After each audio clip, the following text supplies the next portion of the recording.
दोस्तों, आज मैं आपको बताऊंगा हिंदू धर्म के 29 अनसुलझे रहस्यों के बारे में, जिनमें से पहला रहस्य है ऋषि कश्यप और उनकी पत्नियों के पुत्रों का रहस्य। तो आइए शुरू करते हैं वीडियो को। कहते हैं कि धरती के प्रारंभिक काल में धरती एक द्वीप वाली थी, फिर वह 2 द्वीप वाली बनी और अंत में 7 द्वीपों वाली बन गई। कहते हैं कि प्रारंभिक काल में ब्रह्मा ने समुद्र में और धरती पर तरह तरह के जीवों की उत्पत्ति की। उत्पत्ति के इस काल में उन्होंने अपने कई मानस पुत्रों को भी जन्म दिया। उन्हीं में से एक थे मरीचि। ऋषि कश्यप ब्रह्मा जी के मानस पुत्र, मरीचि के विद्वान पुत्र थे। मान्यता के अनुसार इन्हें अनिष्ट नेमि के नाम से भी जाना जाता है। इनकी माता कला कर्दम ऋषि की पुत्री और कपिल देव की बहन थी। यहाँ रहस्य वाली बात यह है कि क्या कोई इंसान, सर्प, पक्षी, पशु आदि तरह की जातियों को जन्म दे सकता है? हालांकि जीव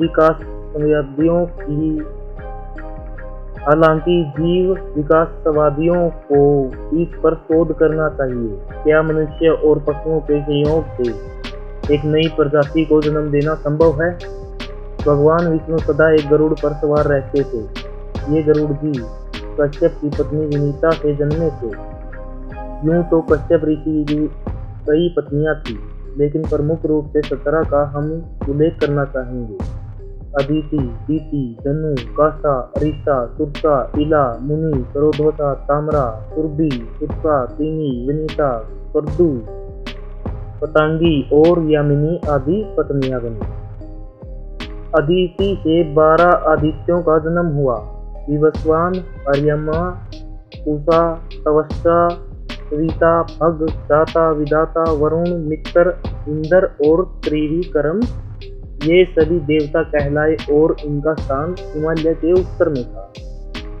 दीति से कई पुत्रों का जन्म हुआ। कश्यप ऋषि ने दीति के गर्भ से हिरण्यकश्यप और हिरण्याक्ष नामक 2 पुत्र एवं सिंहिका नामक एक पुत्री को जन्म दिया। ये दैत्य कहलाए और इनका स्थान हिमालय के दक्षिण में था। श्रीमद्भागवत के अनुसार इन 3 संतानों के अलावा दीति के गर्भ से कश्यप के 49 अन्य पुत्रों का भी जन्म हुआ, जो कि मरुणधन कहलाए। कश्यप के ये पुत्र निसंतान रहे, जबकि हिरण्यकश्यप के 4 पुत्र थे।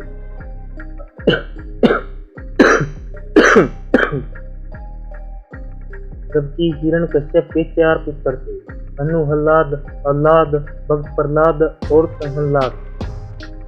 धनु ऋषि कश्यप को उनकी पत्नी धनु के गर्भ से दिवमुर्दा, संबर, अरिष्ट, हयग्रीव, विभावसु, अरुण, अनुतापन, धूम्रकेश, विरूपाक्ष, दुर्जय, अयोमुख, अंकुशिरा, कपिल, शंकर, एकचक्र, महाबाहु, तारक, महाबल, सौभार्नु, वृषपर्वा, महाबली पुलोम और विपरीति आदि स्थित महान पुत्रों की प्राप्ति हुई। ये सभी दानव कहलाए।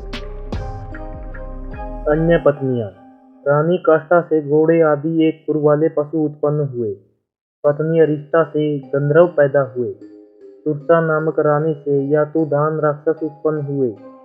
इला से वृक्ष, लता आदि पृथ्वी पर उत्पन्न होने वाली वनस्पतियों का जन्म हुआ। मुनि के गर्भ से अप्सराएं जन्मी। कश्यप की क्रोधवसा नामक रानी ने सांप, बिच्छू आदि विषैले जंतु पैदा किए। ताम्रा ने बाघ, गिद्ध आदि शिकारी पक्षियों को अपनी संतान के रूप में जन्म दिया।